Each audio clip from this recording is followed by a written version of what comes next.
मैं काश Singh, signal and telecom training centre Ghaziabad. आज आप लोगों के समक्ष में केबल से रिलेटेड तीसरी वीडियो लेकर आपके समक्ष उपस्थित हुआ हूँ। इससे पहले हम 2 वीडियो केबल के संबंध में बना चुके हैं। इससे पहले वाली वीडियो में हम लोगों ने देखा था telecom cable, PCQT cable, PIGF cable की बनावट, 4 क्वाड केबल में क्वाड की पहचान, 6 क्वाड केबल में क्वाड की पहचान, क्वाड केबल की समान स्पेसिफिकेशन, 6 क्वाड केबल की क्वाड एलोकेशन।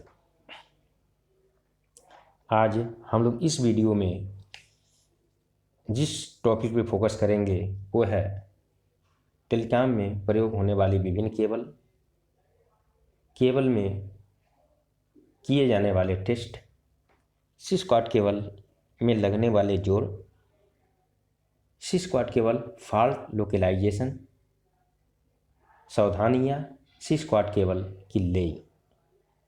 इन टॉपिक्स पे हम आज चर्चा करेंगे।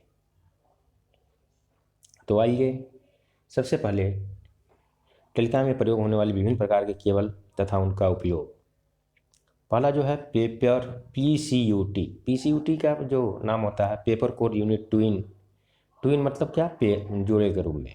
एक केबल जो है पेयर के रूप में होती है।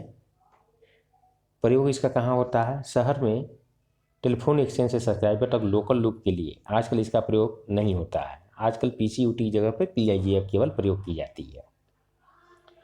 दूसरा जो है PCQT केबल, एल्युमिनियम शीट, हारी एरिया में कंट्रोल और ब्लॉक सर्किट के लिए। PCQT, जबकि इससे पहले दूसरी वाली वीडियो हम लोग देख चुके हैं। इसका जो पूरा नाम होता है पेपर कोर क्वाड टंग। टंग मतलब लंबी दूरी के लिए। और इस पर जो शीट होती है, जो कि ये मेन केबल है, इस पर शीट एल्युमिनियम की होती है।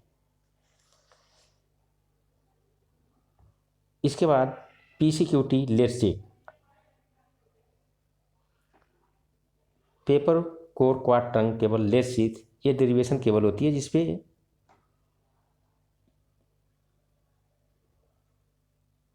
मेन केबल से ज्वाइंट लगाकर स्टेशन को एक केबल जाती है, या इस केबल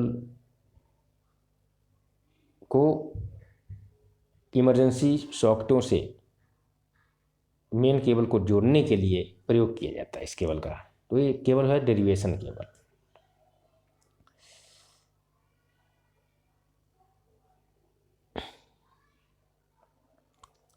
चौथा है 6 quad PIGF cable.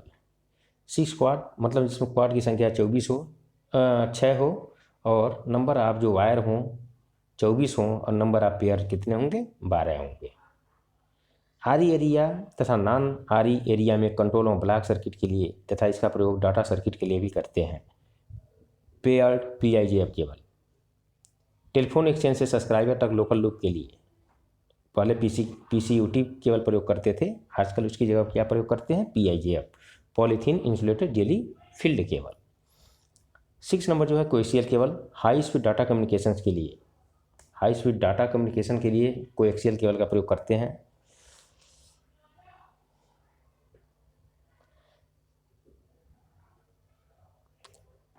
D8 field cable, twin core flat cable. D8 disaster के समय फील्ड में टेम्परेरी टेलीफोन कनेक्शन के लिए और सिटी बॉक्स से टेलीफोन तक के कनेक्शन के लिए। Switch board cable, telephone exchange repeater की इंडोर वायरिंग तथा केबल फॉल्ट में टेम्परेरी ठीक करने के लिए। कैट 5, कैट 6, कैट का पूरा नाम होता कैटेगरी नंबर 5 और category number 6, local area network communication के लिए, लैन।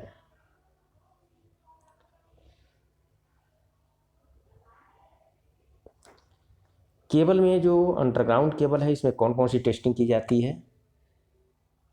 इसमें टोटल 4 प्रकार की टेस्टिंग की जाती है। पहला जो है कंडक्शन टेस्ट, या इसी को हम कहते हैं लूप टेस्ट। दूसरा जो है इंसुलेशन टेस्ट। तो कंडक्शन टेस्ट जो हम मल्टीमीटर से करते हैं। इंसुलेशन टेस्ट जो है मैगर से करते हैं, transmission loss test transmission measuring set से करते हैं, क्रॉसटॉक टेस्ट क्रॉसटॉक मीटर से करते हैं। अब आइए इसके बारे में हम डिटेल से जानते हैं।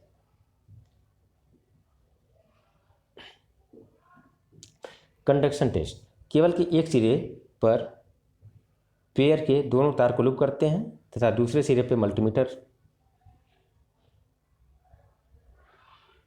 को रेजिस्टेंस के रेंज में लगाकर इसकी वैल्यू को चेक करते हैं।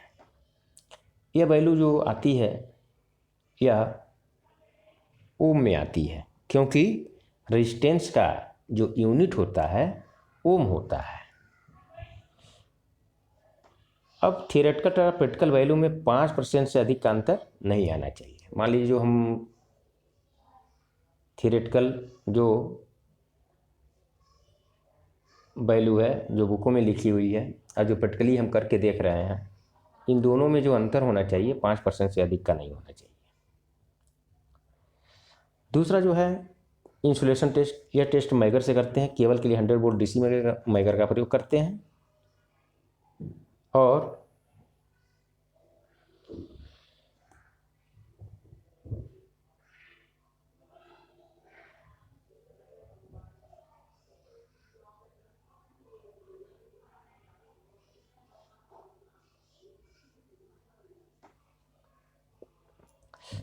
सौ वोल्ट डीसी मैगर से अगर चेक करते हैं तो इसका जो इंसुलेशन रेजिस्टेंस मान है 100 मेगा ओम पर किलोमीटर से कम नहीं होना चाहिए, मतलब इससे अधिक ही होना चाहिए। अगर केबल सही है तो इसकी जो वैल्यू होगी 100 मेगा ओम पर किलोमीटर से कम नहीं होना चाहिए। ट्रांसमिशन लॉस टेस्ट, केबल के एक सिरे पे 800 हर्ट्ज 0 dB की टोन फिट की जाती है। किसकी सहायता से? ट्रांसमिशन मेजरिंग सेट की सहायता से। और दूसरे सिरे पर dB मीटर से नाप लेते हैं। लोडेड पेयर का लॉस 0.025 dB पर किलोमीटर के अनुसार होना चाहिए। ट्रांसमिशन लाइन का कुल लॉस 20 dB से अधिक नहीं होना चाहिए, अर्थात एक सेक्शन का जो पूरा लॉस होता है वह 20 dB से अधिक नहीं होना चाहिए, उसको 20 dB के अंदर ही रखना होता है। क्रॉसटॉक मीटर, इसके लिए क्रॉसटॉक मीटर का प्रयोग करते हैं, परंतु अगर यह न हो तब 0 dB 800 हर्ट्ज का सिग्नल केबल के एक पेयर पर एक सिरे पर देते हैं, मतलब ट्रांसमिशन मेजरिंग सेट से देते हैं 800 हर्ट्ज का सिग्नल एक सिरे पर तथा केवल दूसरे सिरे पर प्रत्येक पेयर पर रिसीवर टाइप टेलीफोन रिसीवर से टोन चेक करते हैं। यदि यह नहीं मिलनी चाहिए तो एक तरफ हम टोन दे रहे हैं, दूसरे टाइप उस टोन को हम रिसीवर की सहायता से दूसरे इंड पर जाकर चेक कर रहे हैं, तो ये जो क्रॉस टॉक होगा FEXT होगा, फॉर इंड क्रॉस टॉक। यह टेस्ट बारी बारी से दूसरे पेयर में टोन फीड करके चेक करना चाहिए। क्रॉस टॉक मीटर से नापने पर यह जो मान है -60 dBm से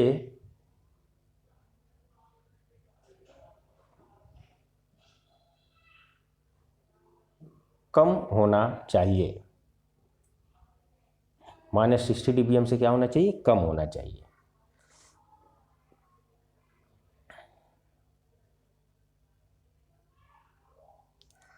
इसके बाद इसमें एक नियर इन क्रॉस टॉक होती है।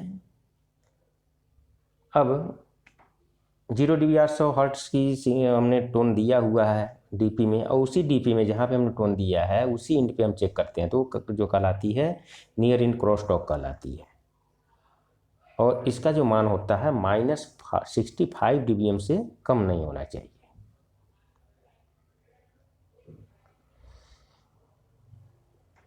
सी स्क्वायर केबल में लगाए जाने वाले विभिन्न जॉइंट्स, जैसा कि हम जानते हैं अंडरग्राउंड टेलीकॉम केबल 500 मीटर और 1000 मीटर की लेंथ में आती हैं। इसके टर्म की जो लेंथ होती है 500 मीटर 1000 मीटर होती है।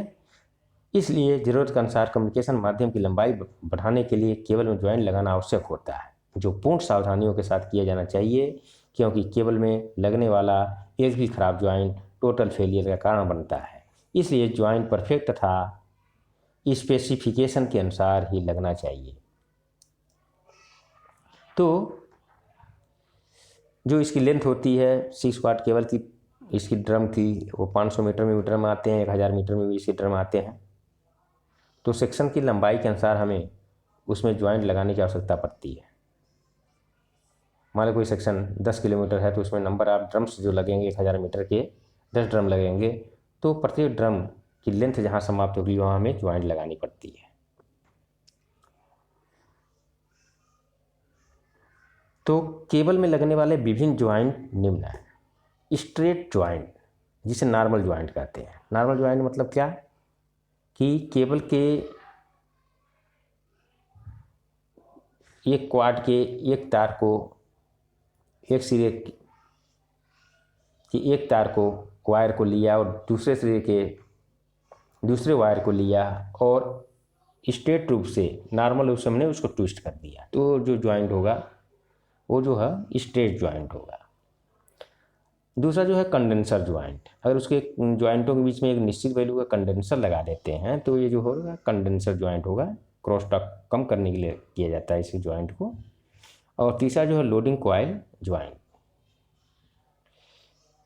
Loading coil joint, loading coil joint लगाने से इसकी जो लॉस है कम होती है केबल की। और इसके बाद जो है डेरिवेशन ज्वाइंट, ट्रांसफार्मर ज्वाइंट,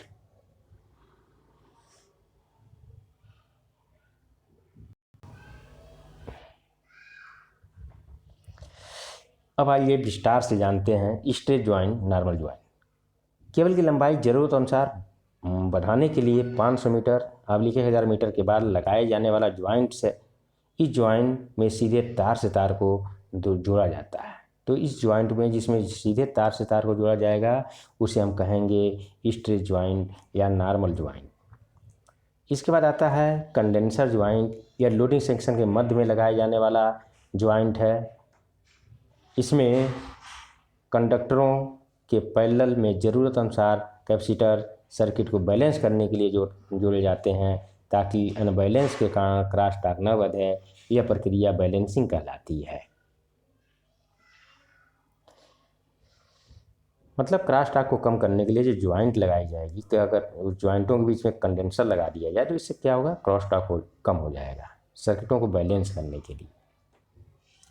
इसका लोडिंग कॉइल ज्वाइंट है। अंडरग्राउंड केबल में डिस्टार्शन और लॉस को कम करने के लिए प्रत्येक 2000 मीटर के बाद 118 मिली हेनरी का कॉइल लगाते हैं। इससे ट्रांसमिशन लाइन डिस्टार्शन लेस हो जाती है, तो लॉस भी 0.60 dB से घटकर 0.2 dB हो जाता है। यह प्रक्रिया लोडिंग कहलाती है। मतलब अगर 2000 मीटर की दूरी पे, मतलब कहने का मतलब ये क्या है कि हर दूसरे ड्रम के बाद, 1000 मीटर का ड्रम है तो हर दूसरे मीटर के ड्रम के बाद अगर एक हम लोडिंग कॉइल ज्वाइंट लगा दें, 1018 मिली हेनरी का कॉइल लगाते हैं, तो इससे ट्रांसमिशन लाइन की डिस्टार्शन जो है लेस कम हो जाती है, जिससे लॉस भी उसका जो अनलोडेड केबल का लॉस होता है 0.68 dB से घटकर 0.2 dB पर किलोमीटर हो जाता है। इसका जो है डेरिवेशन ज्वाइंट, विभिन्न रेलवे कंट्रोल सर्किटों को प्रयोग के स्थान तक ले जाने के लिए ट्रांसफार्मर द्वारा टेपिंग ली जाती है। इसके लिए 6 वाट केबल में लगाया जाने वाला ज्वाइंट डेरिवेशन ज्वाइंट या ट्रांसफार्मर ज्वाइंट कहलाता है। मतलब मेन केबल से स्टेशन तक ले जाने के लिए, विभिन्न सर्किटों को चलाने के लिए, तो एक केबल ले जाएंगे तो मेन केबल से एक क्रॉस में जो स्टेशन को केबल ले जाएंगे तो उस मेन केबल और वो केबल के बीच में एक ज्वाइंट लगेगा। उसी ज्वाइंट को डेरिवेशन ज्वाइंट या ट्रांसफार्मर ज्वाइंट के नाम से हम जानते हैं। इसके लिए ज़रूरत अनुसार ब्रास केसिंग में ट्रांसफार्मर की वायरिंग करते हैं। ट्रांसफार्मर में डेरिवेशन की तरफ ही वाइंडिंग की डेरिवेशन केबल में जोड़ते हैं तथा मेन साइड को मेन केबल के साथ जोड़ते हैं। Building of network joint BON। यह लोडिंग सेक्शन छोटा पड़ जाता है तो उसकी पूर्ति के लिए एक RLC सर्किट हर पेयर में लगाए जाते हैं। यह ज्वाइंट BON ज्वाइंट कहलाता है। Cable termination joint, repeater station और केबल हट में केबल के सिरे को टर्मिनेट करने के लिए CT बॉक्स में केबल को टर्मिनेट किया जाता है।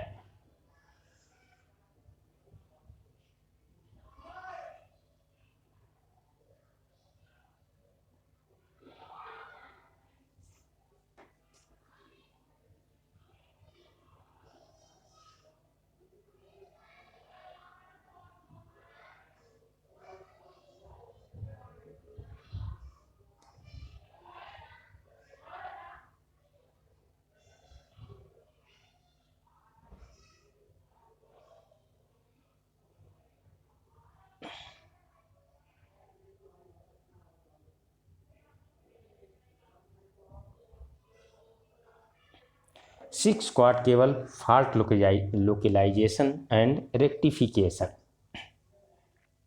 6 क्वाड केबल की लेइंग एवं कमीशनिंग के बाद विभिन्न प्रकार के फॉल्ट आते हैं जो हमारे वर्किंग सर्किट को सुचारू रूप से नहीं चलने देते। इस तरह के फॉल्ट निम्नलिखित हैं। ब्रेक फॉल्ट मतलब बीच में से केबल का टूट जाना, ओपन हो जाना, ये जो है ब्रेक फॉल्ट कहलाता है। लूप फॉल्ट, केबल के पेयर का एक दूसरे के साथ लूप हो जाना। अर्थ फॉल्ट, केबल के वायरों का अर्थ के साथ कांटेक्ट में आ जाना। लो इंसुलेशन फॉल्ट, केबल का इंसुलेशन लो हो जाना। नॉइज एंड हम ऑन VF सर्किट, उपरोक्त फॉल्ट को निम्नलिखित विधि द्वारा लोकेलाइज करते हैं।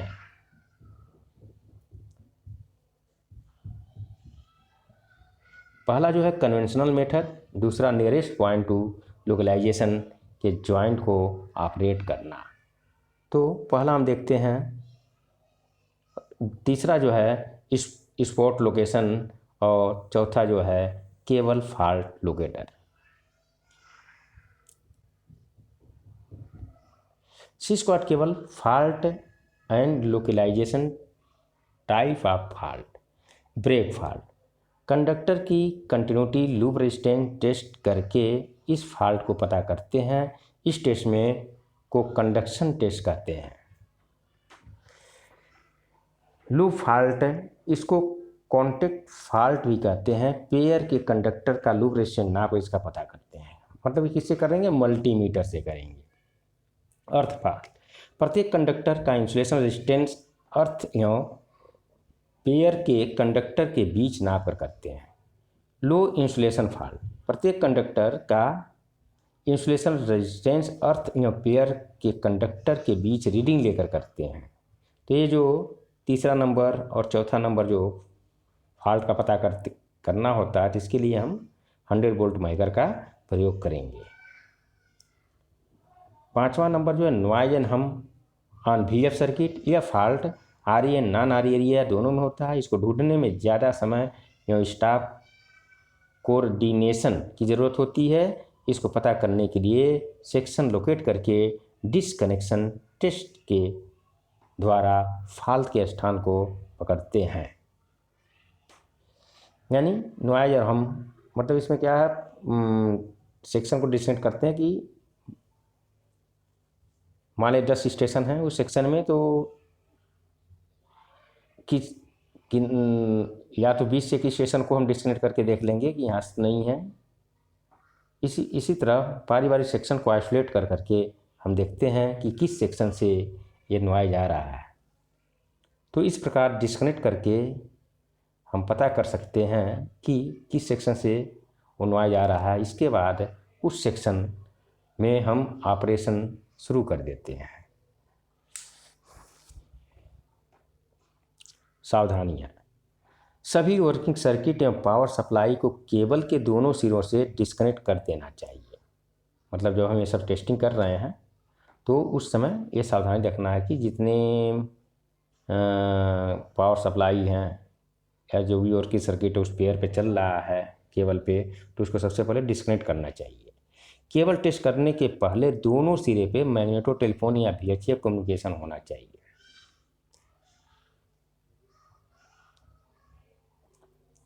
ठीक, तो हॉटलाइन का प्रबंध होना चाहिए कि जो भी है दोनों साइड या तो VHF कम्युनिकेशन हो या मैग्नेटो टेलीफोन लगा हो। तीसरा जो है, केबल कंडक्टर को क्षणिक अर्थ कर देना चाहिए जिससे इकट्ठे हुए चार्ज को डिस्चार्ज किया जा सके।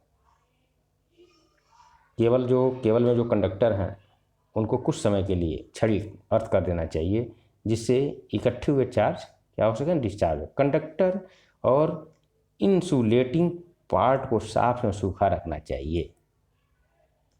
दोनों एंड पर स्टाफ तथा मटेरियल होना चाहिए।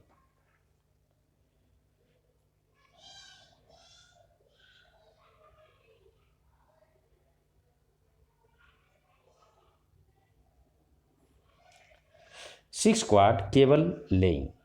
सिक्स क्वाड या केबल बिछाते समय निम्न बातों का ध्यान रखना चाहिए। जिस एरिया में केबल बिछानी है उसका सर्वे किया जाना चाहिए। केबल रूट सीधा तथा छोटा होना चाहिए। इस रूट की अन्य केबलों जैसे पावर केबल, PNT केबल, पानी की पाइप आदि की सूचना एकत्र कर लेनी चाहिए। केबल को बिछाने का नक्शा तैयार किया जाना चाहिए। केबल को जमीन में बिछाने के लिए 3.42 से 5.42 फीट गहरी और 1 फीट चौड़ी नाली खोदी जाती है। नाली की सफाई अच्छी तरह करनी चाहिए। नाली में नीचे की सतह को में देखें कि कहीं नुकीला पत्थर तो नहीं है।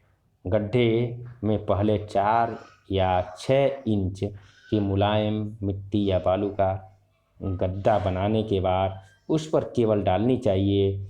फिर केबल के ऊपर मुलायम मिट्टी या बालू डालकर गड्ढे को मिट्टी से भर देना चाहिए। फिर घुरमुट से दबा देना चाहिए। यदि केबल शहरी इलाके में या स्टेशन सीमा में डालनी हो तो केबल के ऊपर मुलायम मिट्टी का गद्दा बनाने के बाद उसके ऊपर ईंट बिछानी चाहिए। बाद में नाली को मिट्टी से भर देना चाहिए। सीधा लाइन पर हर 50 मीटर पर तथा घुमाव तथा ज्वाइंट्स पर केबल रूट इंडिकेटर लगाना चाहिए। केबल ट्रैक से कम 10 मीटर की दूरी पर हो तथा रेलवे बाउंड्री में होनी चाहिए।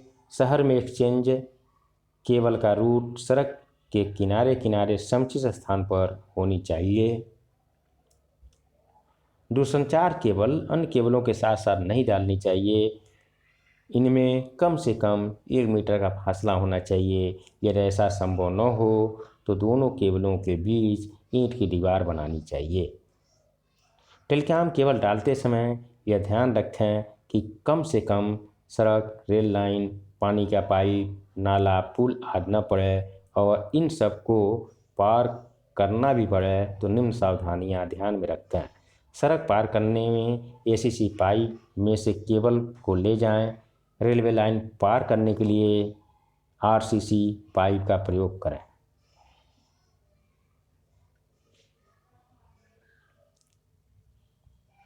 सीवर या छोटी पुलिया पार करते समय GI पाइप का, गैल्वेनाइज्ड आयरन पाइप का प्रयोग करें। बड़े पुल पर GI थ्रू नाली बनाकर केबल ले जाएं। नाली में केबल डालने के बाद बिटुमिन कंपाउंड डालें।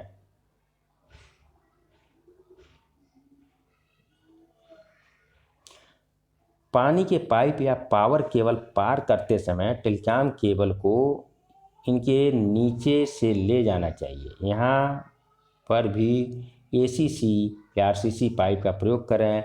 यदि पाइप न हो तो दोनों के बीच ईंटों की तह बिछा दें। यदि किसी ऊंचे बांध पर केबल को चढ़ाना या उतारना हो तो नीचे से ऊपर तक गड्ढे में ईंटों की नाली बनाकर केबल को ले जाएं। फिर इस नाली को बिटुमिन कंपाउंड से भरकर ऊपर ईंटों की प्लांटिंग करके गड्ढे को भरें। जहाँ की ज़मीन ऊसर या नमकीन हो वहाँ पर भी पक्की ईंटों की नाली बनाकर केबल डालें, फिर बिटूइन कंपाउंड डालकर ऊपर से प्लास्टर कर देना चाहिए। जहाँ पर केबल जॉइंट लगा हो वहाँ दोनों केबलों का 1-1 मीटर का ओवरलैप और छोड़ देना चाहिए। यदि मेन केबल में से कहीं टेपिंग लेनी हो तो वहाँ पर मेन केबल का लूप बनाकर छोड़ देना चाहिए। केबल में कभी शार्प मोड़ नहीं देना चाहिए। यदि केबल को मोड़ना हो तो दूर से ही थोड़ा थोड़ा मोड़ना चाहिए। केबल को ऐसे हैंडल करना चाहिए जैसे कि माँ अपने नवजात शिशु का रख रखाव करती है।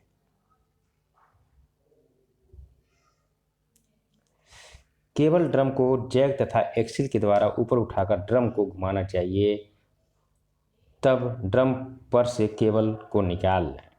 केबल बिछाते समय हर मीटर पर केबल को पकड़ने के लिए एक एक आदमी होना चाहिए। इस प्रकार एक केबल ड्रम जो लगभग 460 मीटर PCQT होता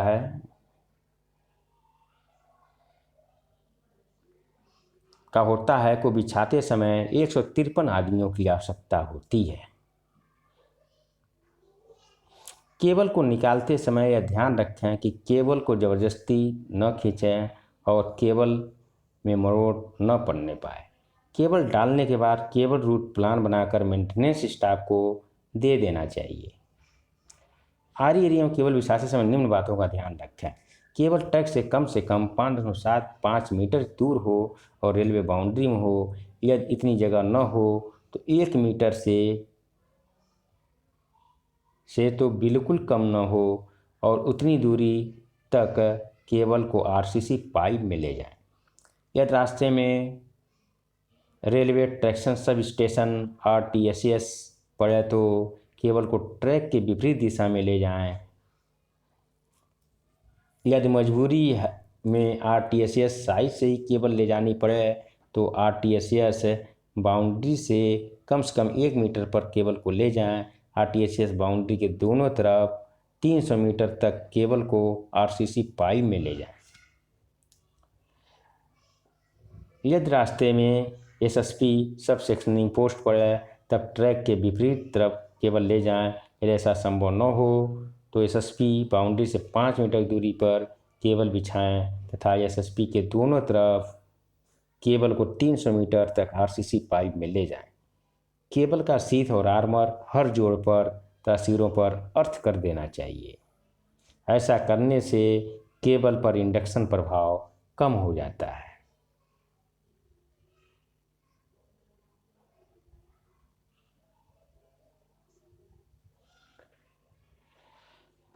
नमस्कार, धन्यवाद।